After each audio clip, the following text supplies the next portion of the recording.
we go. Hello. Here we go. All right, we have arrived at our final session. If you could come and find your seat. Yeah. I know. I need Kim's drums.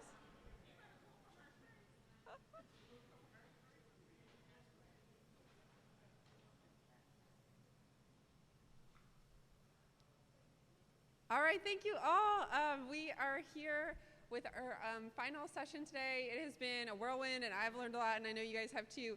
We are going to finish out with our last guest and our conversation on barriers to play, licensed marriage and family therapist, and the chief program officer for school-based initiatives with Children and Families First, Kira McGillivray.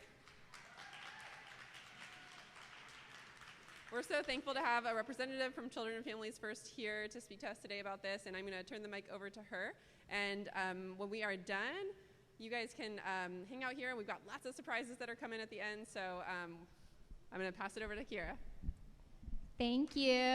Thanks, everyone. I'm so happy to be here. It's going to be hard to follow them, but hopefully they got you re-energized for my presentation.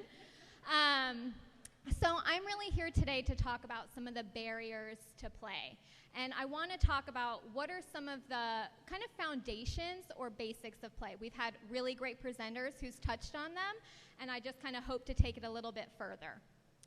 So some of the basic functions of play, first and foremost, is expression. So play is an expression of creativity and imagination. Children are born inherently creative. So there was a study done in the 1960s by a researcher named George Land, and his team assessed preschoolers ages 3 to 5 on their creativity. And they assessed them using the same test NASA uses to assess creativity and innovation with their scientists and engineers. So using the same test, they tested over 1,600 3 to 5-year-olds, and what they found was that 98% of those preschoolers tested just as well as the NASA scientists and engineers. And so then they decided to retest those same kiddos at age 10.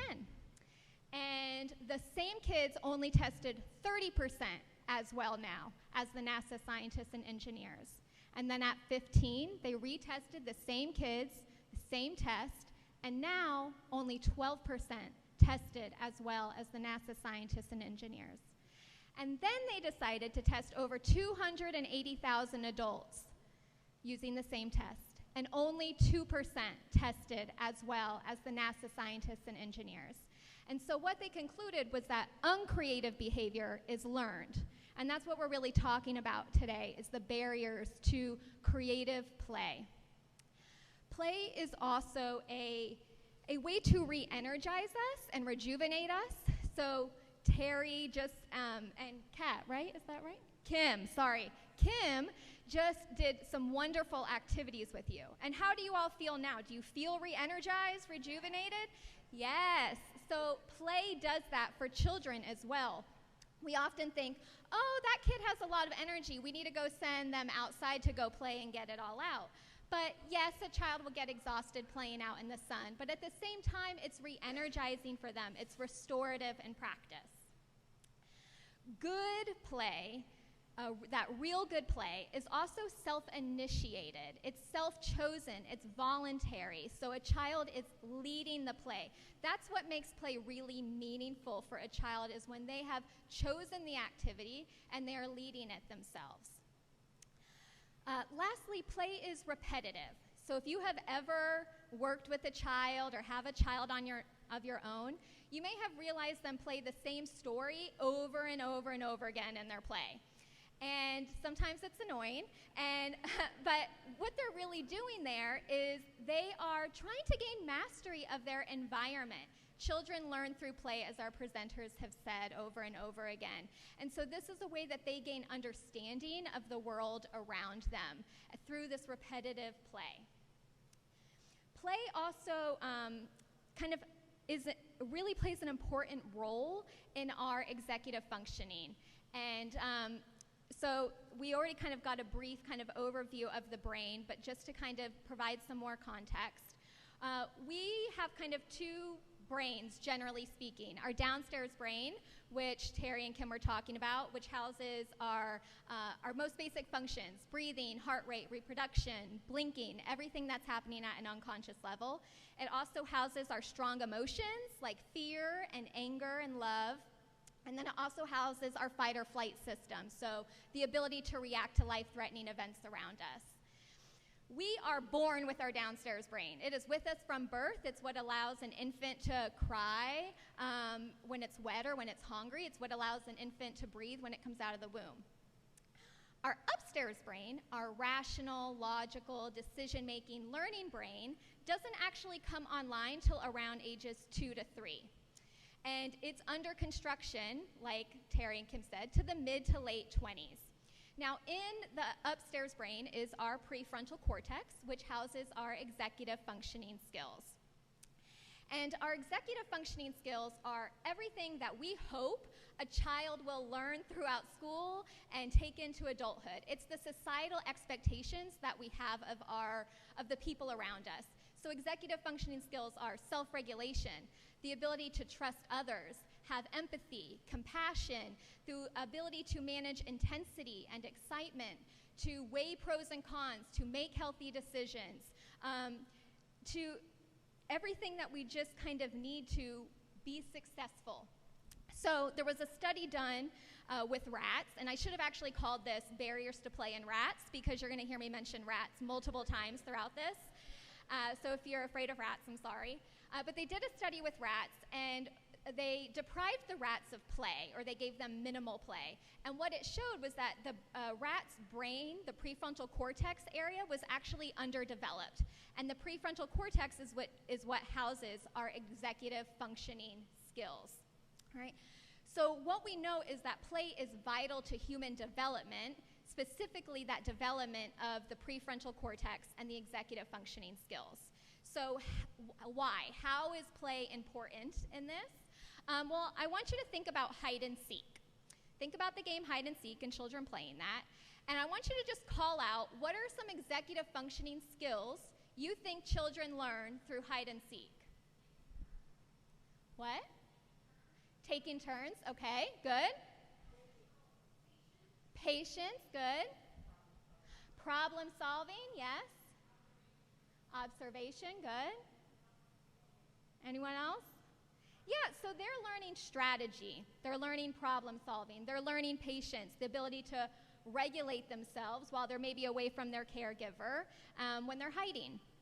So if you can also just think about kids at the playground, playing house, playing tag, some of the skills they're learning are negotiation, how to handle disappointment, managing that excitement and intensity, and it also teaches them flexibility and patience.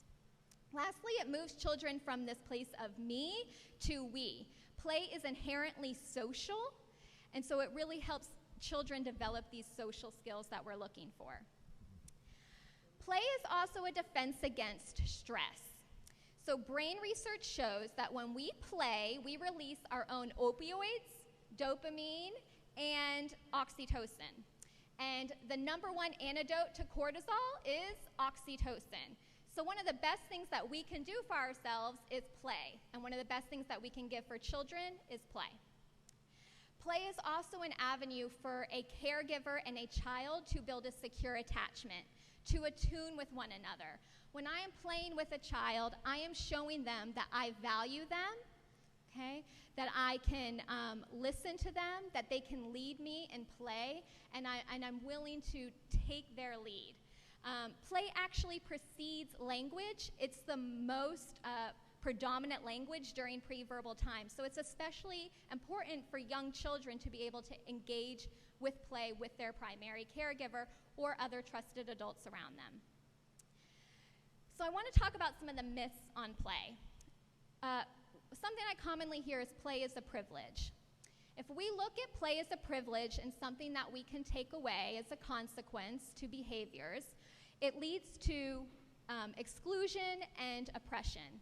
We know the research shows that play is vital to human development, and that prefrontal cortex area, it's vital to combating stress. And so it's imperative that every child has access to play. Second myth I hear is that play is a waste of time. And you've all mentioned Mr. Rogers several times, and he has a great quote, which he states that play is not a relief.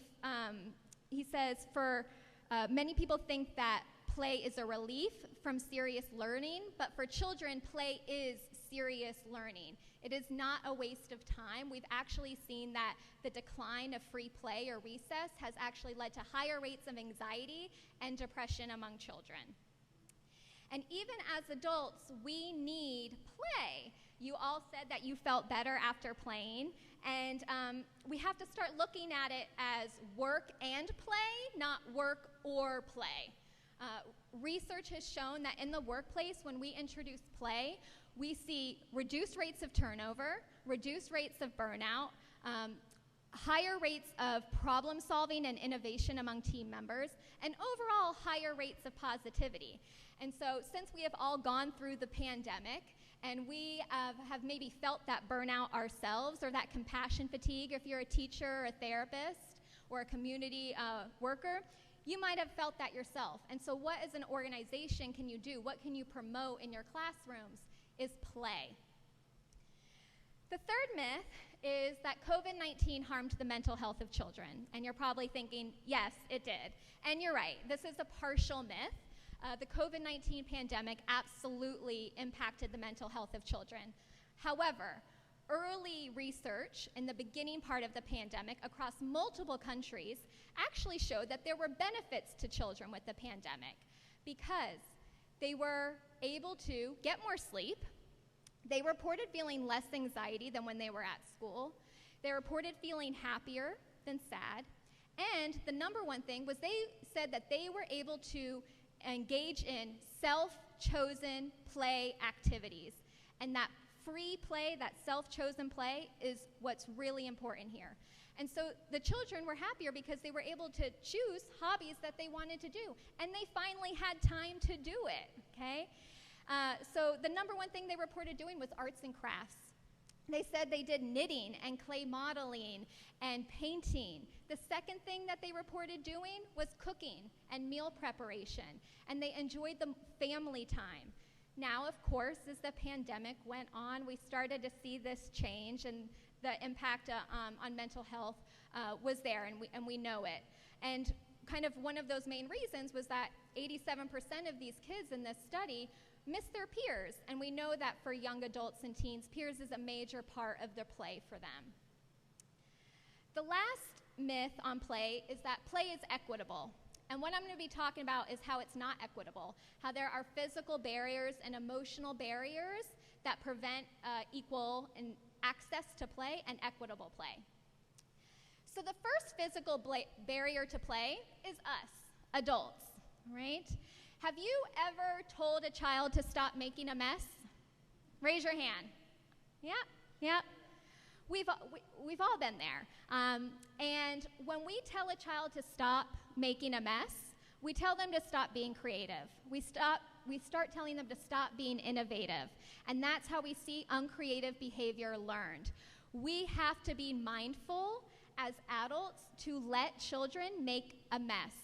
The teaching moments come afterwards, cleaning up the mess, right? And this doesn't say that you can't have boundaries. You can absolutely say, markers are for paper, not for your body. But we can allow them to make a mess. And so I'm going to give a personal story. My child is 3 1/2, and we were eating dinner at the table, and we were having fish, fries, and peas, a very British dinner. And what she decided to do was to start playing with her food. She took 2 bites of fish, so I'm already feeling frustrated because I'm like, eat your food. I know you're going to ask me for chocolate after or some sort of snack. And she starts mushing it all together. She starts mushing the peas, the fries, the fish, and I want to start saying, stop making a mess, or stop playing at the table. And my husband and I are looking at each other, and we're just like, we're just going to let it be. We're just going to let her do her thing. So she smashes it all together. There's fish all over her fingers. There's fish and fries on the ground, and my anxiety's rising. Like, I'm going to have to clean this up afterwards. But I let her do it. And so she compacts it all together, and then she uses her little child knife, and she cuts it into little pieces, and she goes, Mommy, Daddy, I made brownies. And she was so excited. And yes, she made us take a bite of those brownies. So I'll just say I'm a good parent. And so we took a bite, and she was overcome with joy, overcome with excitement that she made something and that she gave us these brownies.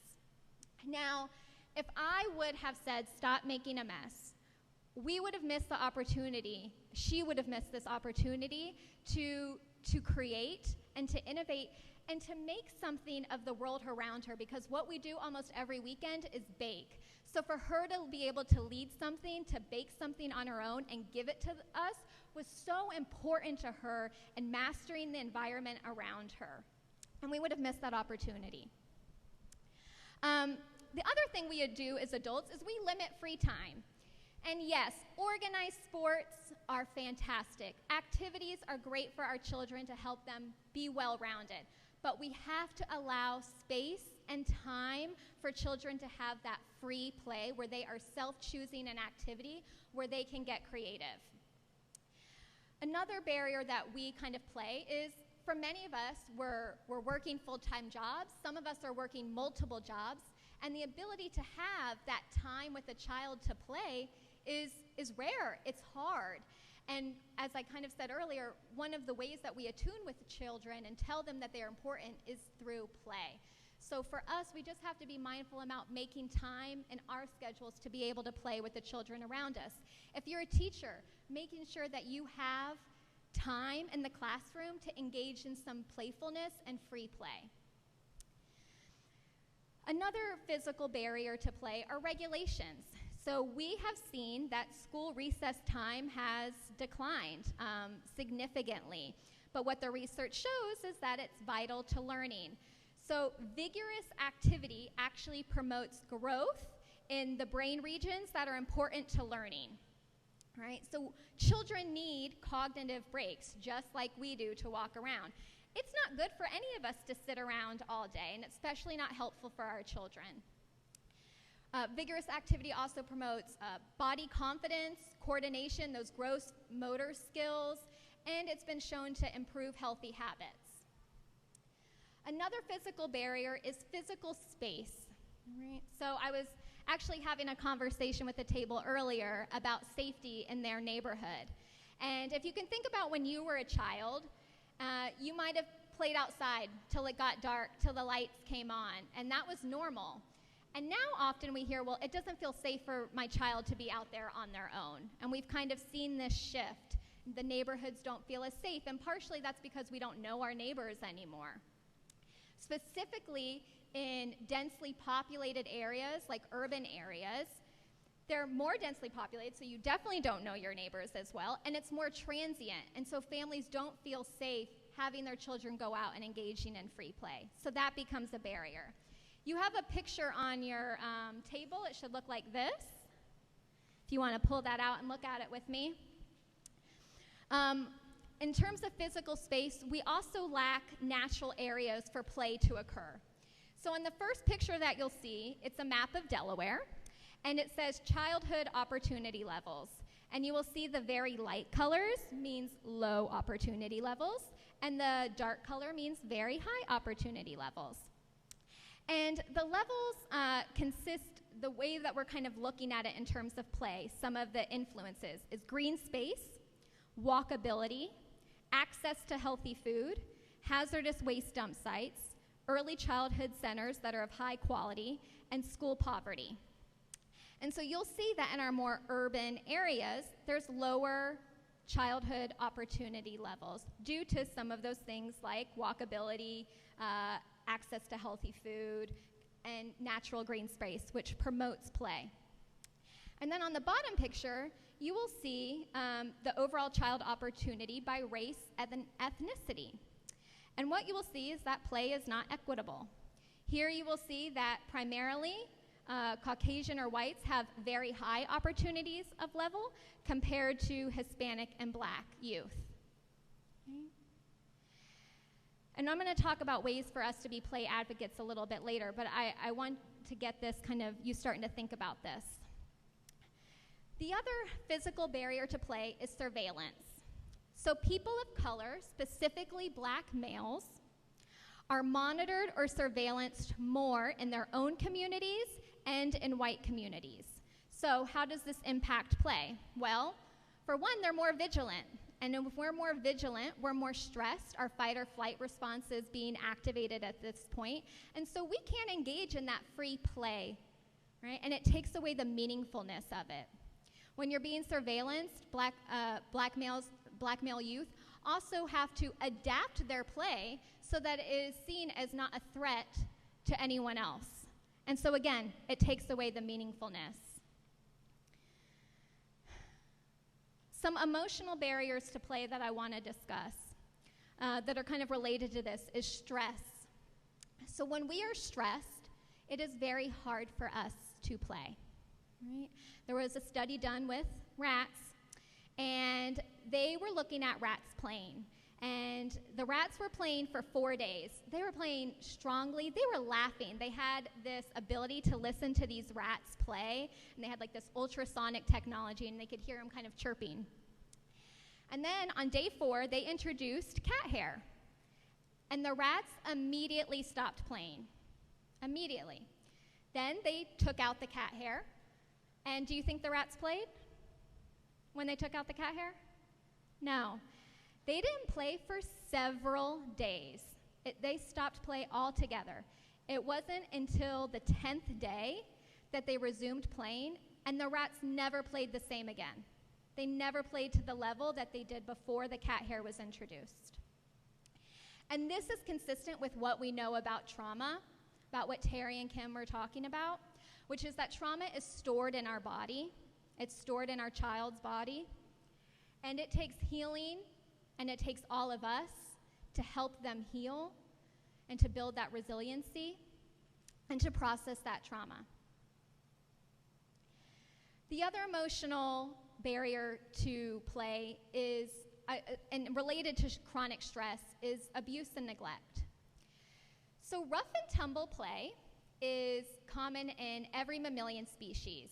Rough and tumble play is that I'm going to get you, or it's playing tag, or hide and seek, or catch. It's when my daughter thinks it's hilarious that when I tell her to get up from the couch, I push her back down, and she starts giggling. I tell her to get it back up again, and I push her back down. And what's important about rough and tumble play is that my child knows that I'm safe. There's no harm that's intended. We're pretend fighting, right? When you're wrestling with your kiddo, whatever it is, they know it's pretend. And they learn skills through this. They learn to read the other person that they're having that rough and tumble play with to know when it's been too much. They learn to manage their excitement, manage their intensity, some of those skills that we were talking about earlier. They also learn to say no. They learn to say no when it's been too much, and then that my primary caregiver is going to understand what no means and listen to me. They also know that when their primary caregiver says no, they're going to respect that boundary. They start to learn boundaries with rough and tumble play. For children who have been through physical abuse, they have not built the skills to accurately read others. And so they missed out on those opportunities to have rough and tumble play, which provides us some of our most important executive functioning skills that we have. It impacts the prefrontal cortex so that children then are biased to over-detect bad intentions and under-detect positive connections.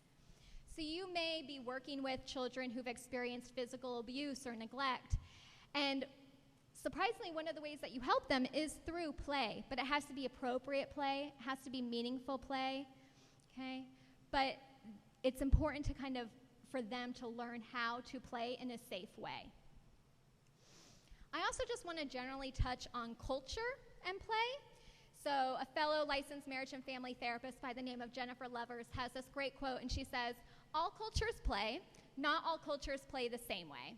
And we have to think about how our play areas in classrooms and early childhood education centers, in your home, wherever it's at, in the Children's Museum, how they represent diverse cultures and ethnicities, right?